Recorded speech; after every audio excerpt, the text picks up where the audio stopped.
उस दिन शाम को राजू अपना ठेला लेकर तरुण की लॉटरी की दुकान पर पहुंचा। दोस्त, आ गया हूँ, नई लॉटरी आई है। ओ राजू, आ गया। आजा, तेरा ही इंतजार कर रहा था। नई लॉटरी टिकट आई है, मुझे पता था तू आएगा। नई टिकट आई है और मैं नहीं आऊंगा? ऐसा कभी होता है क्या? जल्दी से अच्छी टिकट दिखा। टिकट चुनते वक्त तरुण राजू की तरफ कुछ देर देखता रहता है। अरे, ऐसे मेरी तरफ क्यों देख रहा है? अच्छा, तेरी तबीयत ठीक नहीं है क्या? तुझे देखकर तो ठीक नहीं लग रहा। नहीं, ऐसा कुछ नहीं। आज गर्मी ज्यादा है ना, इसीलिए शायद। तुझे आज से नहीं, कई सालों से देख रहा हूं। कुछ दिनों से तेरी तबीयत कुछ ठीक नहीं लग रही और काफी दुबला पतला भी हो गया है। डॉक्टर को दिखा क्यों नहीं रहा तू? दिखाया था, कुछ खास हुआ नहीं। डॉक्टर ने कहा था ठेला ना चलाने को, वो चलाकर आया, इसलिए थक गया हूं, और कुछ नहीं। तू अकेला आदमी, शादी भी नहीं की, क्या जरूरत है इतनी दूर ठेला ले जाने की? वो हमारे गांव की शीला दीदी है ना, उनके दादाजी की तबीयत खराब है, वहां जाना जरूरी था। इसलिए जब उन्होंने मुझे कहा तो मैं मना नहीं कर पाया। इंसान की मदद किए बिना तू रह नहीं सकता ना। यही बस।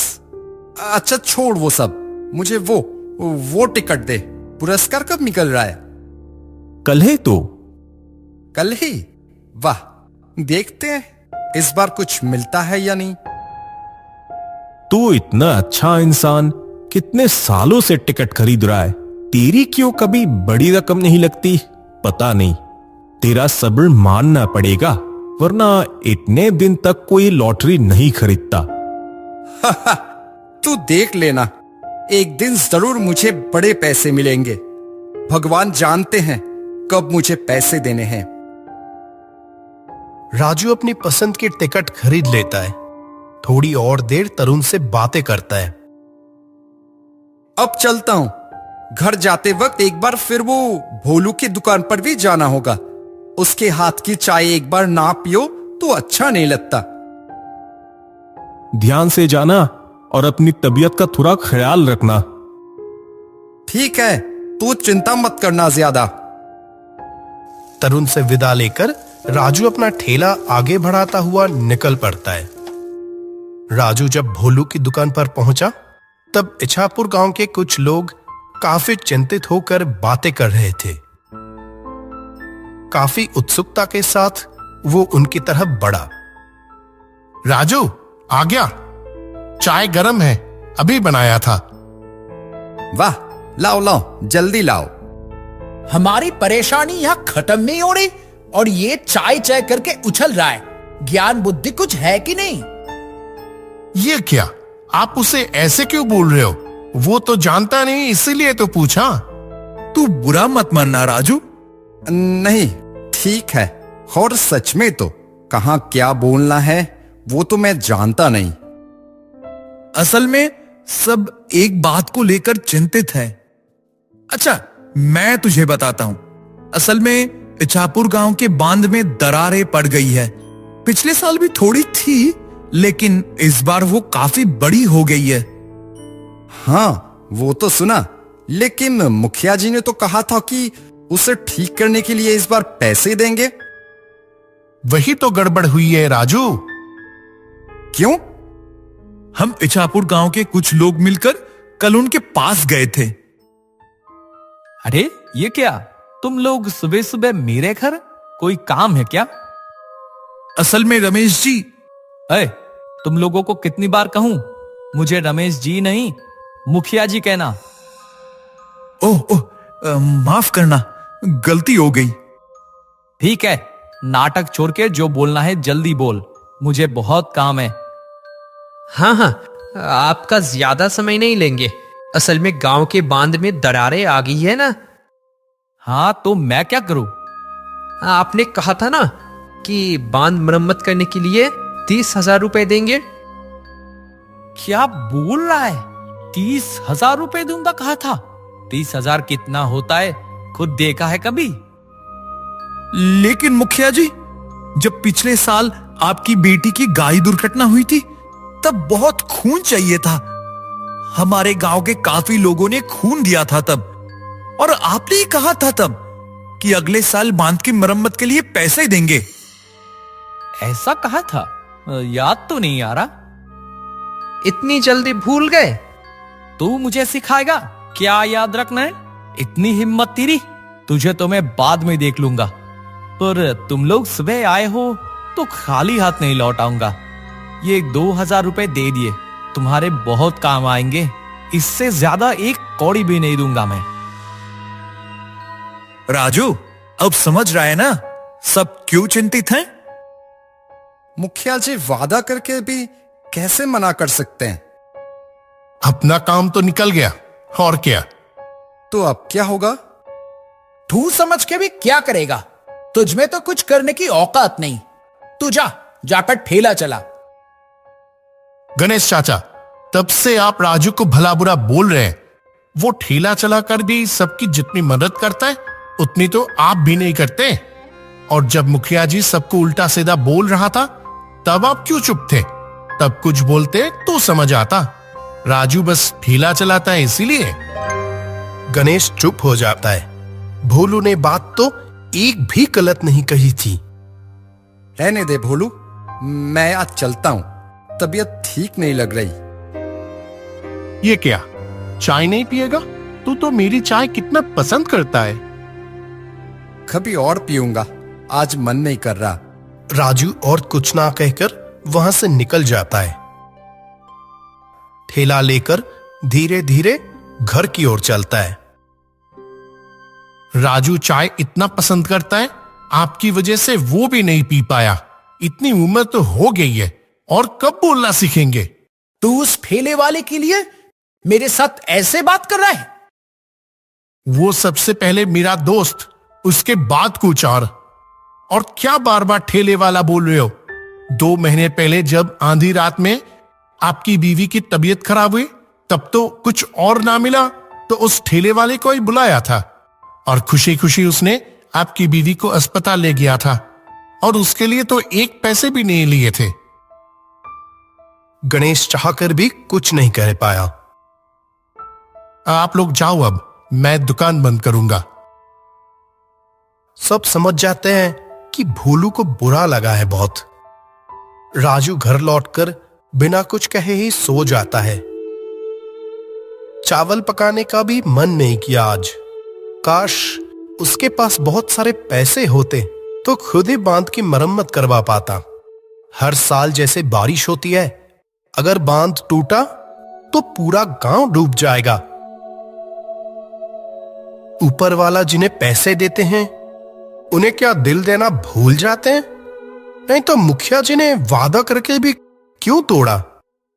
बहुत देर तक कोशिश करके भी राजू बिल्कुल सो नहीं पाया। उसके सीने में आज बहुत दर्द हो रहा है। उठकर बाहर आकर राजू आसमान की तरफ देखने लगा। आज उसे अपनी मां की बहुत याद आ रही है। सुबह से तबीयत और खराब हो गई। ठेला लेकर बाहर भी नहीं जा पाया। सारा दिन लेटा ही रहा। शाम होने ही वाली थी तब गणेश राजू को बुलाने लगा। राजू, घर पर है क्या? राजू है अंदर? सारा दिन दर्द में करवटें बदलते राजू की आंख तभी लगी ही थी। किसी तरह उठकर दरवाजा खोलता है वो। ये क्या गणेश चाचा? भाई मेरे, बड़ी दिक्कत हो गई है। मेरी मां की तबीयत बहुत खराब है। डॉक्टर ने अस्पताल ले जाने को कहा। 3 घंटे के अंदर ऑपरेशन नहीं हुआ तो बचा नहीं पाएंगे। अब तेरे ठेले के अलावा कोई और चारा नहीं है। लेकिन मेरे सीने में। जानता हूं, मैंने तुझे बहुत ताने मारे हैं। कुछ याद मत रखना भाई, ये मैं तेरे पैर पड़ रहा हूं। अरे अरे, ये क्या कर रहे हो? मैंने आपकी कोई बातें याद नहीं रखी। आपकी मां तो मेरी भी मां। कुछ नहीं होने दूंगा उन्हें। कितनी भी तकलीफ हो, मैं जाऊंगा।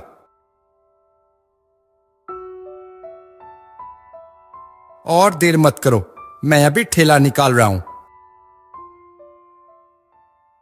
राजू गणेश की मां को लेकर अस्पताल की तरफ निकल पड़ता है।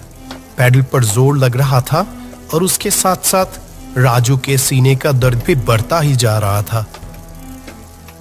और तेज चला राजू, मां को तकलीफ हो रही है। हाँ गणेश चाचा, चलाता हूं। कुछ देर बाद वो अस्पताल पहुंच जाते हैं। गणेश की मां को अंदर ले जाया जाता है। राजू कुछ देर खड़े रहने के बाद दर्द से जमीन पर गिर जाता है। कल रात की लॉटरी का नतीजा आ गया है। देखता हूं क्या हुआ। पहले इनाम के 50,000 रुपए का नंबर 3246। अरे ये तो मेरी दुकान से बिका हुआ टिकट है। कौन खरीदा था ये? यह तो राजू खरीदा था। अच्छे इंसान के साथ भगवान अच्छा ही करता है। वो तो अभी थोड़ी देर में आएगा। कितना खुश होगा। इतने सालों बाद आखिर उसका सपना पूरा हुआ, वो भी पहला इनाम। आधे घंटे बाद राजू तरुण के दुकान पर पहुंचा। तरुण, आज ही इतनी देर कर दी। तेरी खरीदी टिकट पहला इनाम जीता है रे राजू। तेरा लॉटरी खरीदना आज सफल हो गया। उसीलिए तो आया हूं। तेरा चेहरा ऐसा क्यों लग रहा है? तबीयत ज्यादा खराब है क्या? और तेरा ठेला कहां है? तू आया पता ही नहीं चला। राजू कोई भी जवाब ना देकर सीधे बोलता है। तरुण, ये पैसा तू बाद मरम्मत करने के लिए दे देना। ये क्या? तुझे इतनी साल लॉटरी के टिकट खरीदने के बाद पैसे मिले और तू वो दे देगा? इंसानों की मदद करने से जो शांति मिलती है ना, वो कहीं और नहीं मिलती। सच में राजू, तू बिल्कुल अलग है। पर तेरा पैसा तू खुद दे, मुझे देने को क्यों कह रहा है? राजू बस धीरे से हंसता है। उसी समय आवाज आती है, राम नाम सत्य है, राम नाम सत्य है। कौन गुजर गया गांव में? चल देखते हैं। ये क्या गणेश चाचा, आप लोग किसे ले जा रहे हो? गणेश आंसू पहुंचकर उसे कंधे से नीचे रखता है। ये तो राजू है। मेरी मां को लेकर अस्पताल जा रहा था। अरे राजू को क्या हो गया? अरे कोई है? राजू, डॉक्टर साहब। वो अब जिंदा नहीं है, हार्ट अटैक से मर गया। उसे पहले भी देखा था। उसके दिल का 80% खराब हो गया था। बार बार कहा था ठेला ना चलाने को, खासकर जब सीने में दर्द हो। लेकिन किसके सुनता था वो। और आज सब खत्म। गणेश जैसे पत्थर हो गया ये सुनकर। उसने कहा था उसकी तबीयत ठीक नहीं है। इतने बुरे बर्ताव के बावजूद मां की तबीयत खराब सुनकर आ गया था। हाय, ठेला चलाने में भी कितनी तकलीफ हुई होगी उसे, पर फिर भी बीच रास्ते में एक बार के लिए भी नहीं रुका। कितना पापी हूं मैं। तरुण ने फिर दुकान में जाकर राजू को ढूंढने की कोशिश नहीं की। वो मरकर भी सबकी चिंता कर गया। ऐसा अनपढ़ ठेले वाला देश की हर मां को मिले, ऐसा अनमोल रतन हो तो कोई दुख नहीं रहेगा। इछापुर गांव के सभी लोग नम आंखों लेकर राजू का अंतिम संस्कार करते हैं। उसकी लॉटरी से मिली पैसे से मरम्मत नहीं, बिल्कुल नया बांध बनाया गया है। राजू इस दुनिया में ना होकर भी खतरे से गांव के सभी लोगों को बचाने के लिए सबके बीच रह गया।